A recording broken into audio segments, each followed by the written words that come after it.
So yun po mga idol, no, isa mapagpalang araw po sa inyong lahat. Dito na po kami sa sa bahay, no. Kami dalawa ni Janjan. At yan, kita niyo po yung nilampasan namin. Yan. Yan, ngayon lang po ako nag-on cam kasi sobrang ulan po kanina eh. Yan. Yan po yung nilampasan namin yan. Yan. At andun pa sa sa likod. Yan. Yan. Yan. Doon si Janjan naglalampas yan. Yan. So doon ako banda naglampas sa likod, no. At yun. Wala na po kasing ulan at yun, nag-relax muna ako saglit kasi nangangawit yung ko, yung kamay, no. At yun. Gusto ko lang pong magsalita tungkol dun sa mga nag-request, no. Nag-request tungkol dun sa sa mga kapatid natin na nabihag, no. Halos isang grupo sila na nabihag. So ang gagawin natin mga idol is cancel muna kami dun sa exploration namin bukas dun sa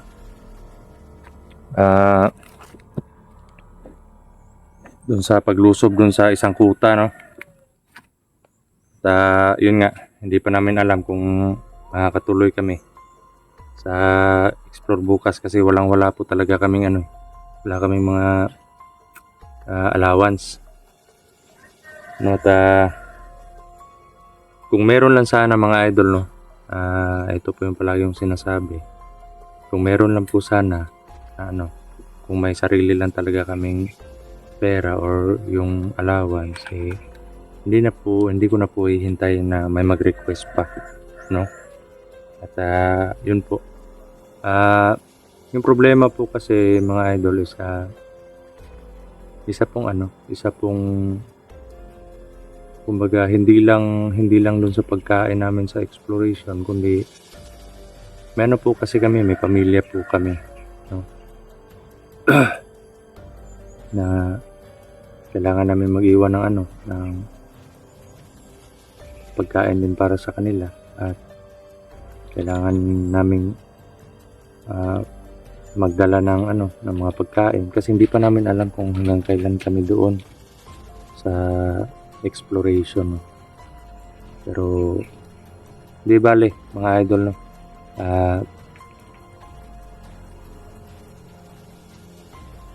gagawin po namin lahat na para makatulong man lang, no, hindi ko po masasabi na kami yung makaka-rescue na sa mga kapatid natin na hunters, no. Ang sa amin lang na baka makatulong kami. So cancel muna kami doon sa at tatargetin po namin yung location kung saan yung mga kapatid natin na hunters na nabihag. At sana nga na sila maging okay na at sana walang nangyaring masama sa kanila, no. So pati ngayon na kumikilos na din yung dati kong guro, si Apo Medallion. So kailangan talaga na doble ingat, no.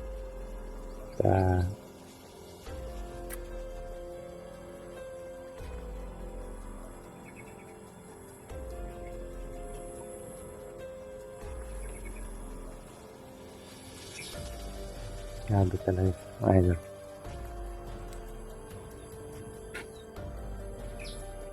Gusto ko po talaga na makatulong doon sa kanila mga idol.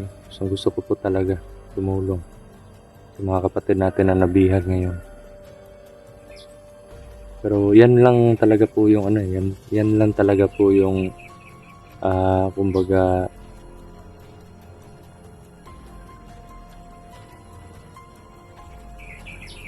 yan lang po yung problema, no, yung allowance namin. Kasi hindi lang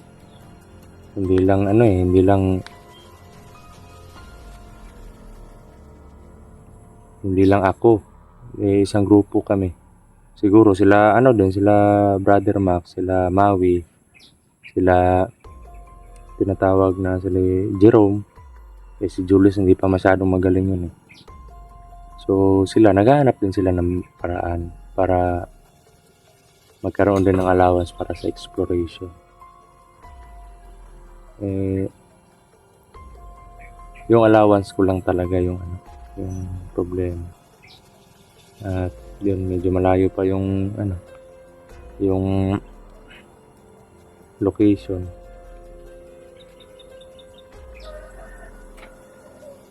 Kung meron lang talaga mga idol, no, wala na akong kumbaga kung sa wala nang maraming dahilan, sugod agad. Yun yung prinsipyo ko po, mga idol. Nagkataon lang talaga, mga idol, na sobrang gipit po ng buhay ngayon. Pero kahit ganun pa man, hindi po hadlang yan para makatulong tayo, no? Kahit wala pong baon, kahit wala pong tinatawag na ito, kahit wala pong allowance, hahanap po kami ng paraan para makatulong. Hahanap po ako ng paraan para makatulong, mga idol. At Panginoon na lang po yung bahala. Siya na lang po yung bahala sa lahat. Kasi hindi pwede na wala akong gawin. Hindi pwedeng wala akong magawa. Kapatid ko yan. Mga kapatid ko na hunters. Iisang layunin lang po yung namin, yung buhay. Iisang layunin lang po ang meron kami. Kaya kahit gipit sa buhay, tutulong tayo. So, yun. Ano dyan? May saging pa dyan? Yan. Saging lang po yung namin baon. Nahinto po kami kanina kasi umuulan, pero ngayon, yan. Dito po tayo sa dating location, yan. Safety na po dito kasi yan. Basa yung damit mo? Pawis. Basa sa pawis. Kana yung natin? Sawa.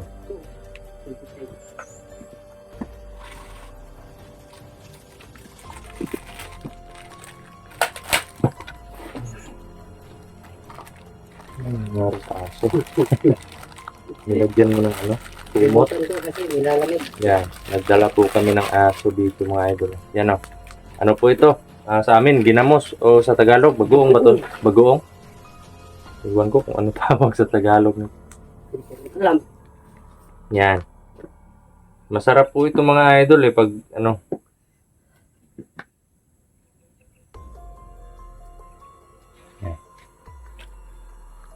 Yan, umagahan at pangtanghalian namin.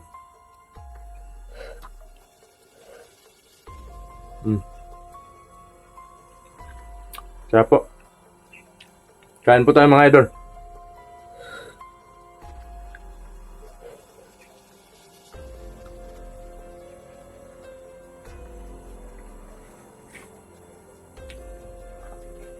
Ano yun? Pakakasyo. Gano'n yun? Parang diga. So, mamaya po hapon, uuwi po kami doon. Uuwi po kami sa bahay doon sa narerentahan namin. So, baka mag-prepare po tayo. Ikaw dyan, doon ka lang sa bahay. Huwag ka muna pumunta dito. Ha? Pag wala ako, huwag ka muna pumunta dito kasi hindi pa natin talaga na sigurado na secure na talaga yung lugar na to.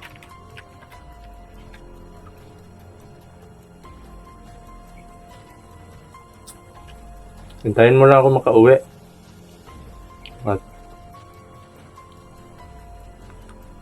Kasi may May kapatid kami na hunters, mga hunters na nabihag. So, cancel muna kami dun sa sa exploration namin dun sa isang kuta na nakita namin.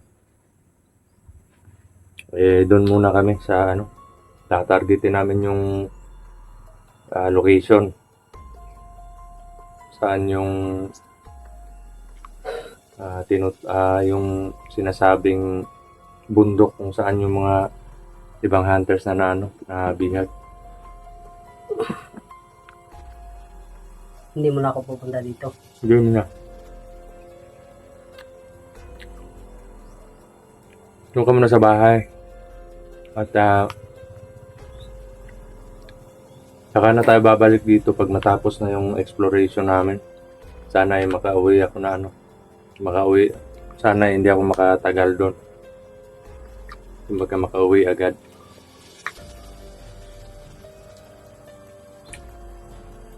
Ilang araw ka ba dun? Hindi ko rin alam kasi rescue operation yan eh. Hindi ko naman sinasabi na kami yung makakaligtas sa kanila or makaka-rescue. Pero ang sa amin lang na baka makatulong kami pag makapunta kami doon.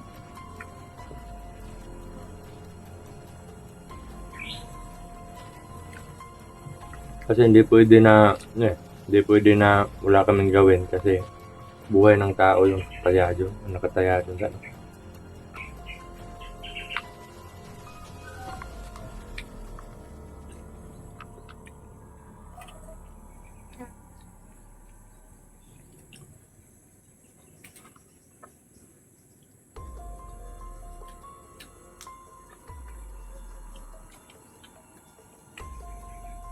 Ibang tagal ka mawawala. Baka may kakilala ka na dun sa malapit sa iyo na pwedeng mapasok ko ng trabaho. Saan banda? Ito na sabi, tinitirahan mo ngayon para mapagawa ko na yung cellphone ko. Ang hanap ka ng trabaho para mapaayos ng cellphone mo. Boring kasi nung walang cellphone. Ayun nga yung problema. May mga trabaho naman mapapasukan pero yun nga lang kulang ka din sa sa papeles. Kagaya ko. Yun nga lang. Sa katunayan nga pag walang explore naghahanap ako ng trabaho. Yung sideline malabo na yung sideline kasi halos may nagmamay-ari ng mga sideline. May nakatoka na. Yun, naghahanap ako sa mga kumpanya, ganun, mga tinatawag na yung mga bigasan, ganun. Pero hahanapan ka ng birth certificate, yung national ID. Wala tayo nun eh. Nako, grade 3 lang din natapos ko. Yun yung problema. Yung mga idol, yun po yung problema.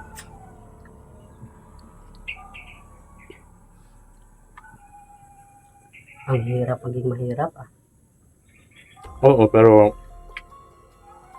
kailangan talaga masanay ka sa ganitong buhay. At darating man yung panahon na bibigyan ka ng Panginoon ng isang opportunity na mabago yung buhay mo or kumbaga bibigyan ka ng opportunity ng Panginoon para guminhawa yung buhay mo dapat wag mong kalimutan kung saan ka galing. Nabago mo na yung buhay ko eh.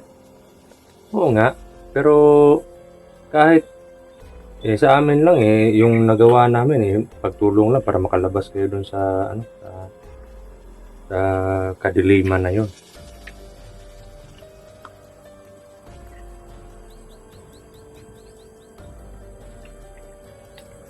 Buti nga dito may nakakain pa.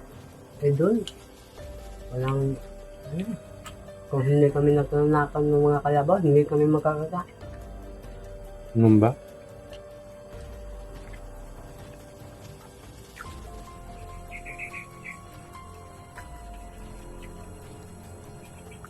Kasi akala pa ng commander namin na na kontrolado niya pa kami, yung dalawa. yung kasamahan ko. Eh, hindi niya alam, nagpapanggap lang kami para hindi kami mamamatay. Pero maiba tayo si Junjun eh. Sobrang layo na ng ano ni Junjun ngayon, no? Malayo na yung kinaroroonan niya. Hindi mo na siya nakikita. Hindi na.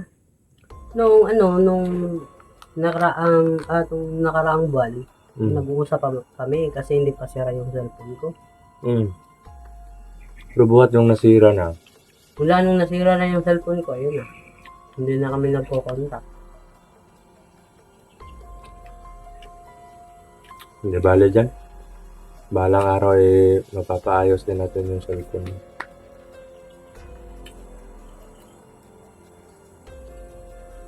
So yung magulang ko kumusta na kaya yun? Hindi ko na sila nako-contact. Pero dala mo naman yung cellphone mo doon, andun sa bahay. Dalawa naman. Eh kaso, may... Magkano yung ano, paggawa? 2.5 yung LCD niya? Hindi bale. Dasal ka lang, magdasal lang tayo para ano. Yan talaga. Ako nga noon eh, wala akong cellphone. Pero pinalad.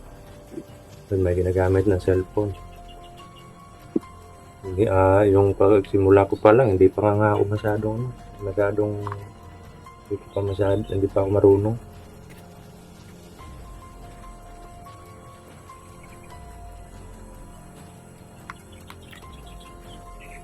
Kain po tayo mga idol, no? Palagi ko na lang na nakakagat yung ko, labi. Kahapon pa to eh. Pinag-uusapan ka siguro. Pinag-chismisan ka siguro. Ewan ko.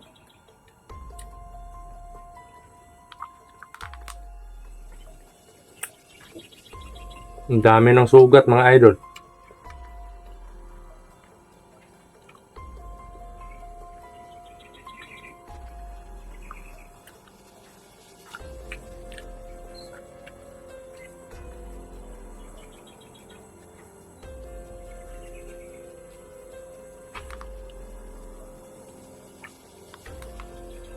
Yung oras ba? Alas 3 na eh. Yan, umuulan na naman. Uwi muna tayo dyan. Pwede. Sobrang sakit na ako dito. Okay naninibago ko. So yun mga idol, no? Relax muna kami saglit at uuwi na kami. Para makapag-prepare na rin ako, no? So at pagkatapos ng pag makauwi na ako galing sa Explore, babalikan namin dito at continue to linis-linis, no? So, yun. Sa mga nagtatanong po kung binata pa si Janjan o binata pa po ito, yan, no? Yan. Ready to, Tumingil. Ready tumingil. Kahit yung ma'am po. Basta Nako. mabait, okay na. Ako. Naghahanap ka pala ng jowa? Yan, mga idol, si Janjan. Yan. Hanap daw siya ng jowa. Kahit single mom lang po. Basta mabait. Solve na yun. Kulang ka sa pagmamahal ng asawa dyan? Kasi iniwan ka ng asawa mo sumama sa iba. Nga eh. Pero wala naman akong magagawa. Kagustuhan naman niya yun. Oo. Pero di Alam ba? naman na pilitin ko yung taong hindi naman ako gusto. Wala rin ako mapapalaran. Pero di bale. Darating ang panahon na ikaw naman yung sasaya. Antay-antay lang muna, baka darating din yung panahon na Kung darating man ang isang araw. yes, hinihintay ko yun. Kakating yan. Nako. Huwag na. Hindi bali magutom. At least may nagmamahal. Diba? Ang sarap kasi sa pakiramdam. Sure, parang humuhugot ka na. Yeah. So tara, uwi tayo para makapag-prepare na ako. So yun mga idol, no? Maraming salamat po sa panonood ng update natin. At yun.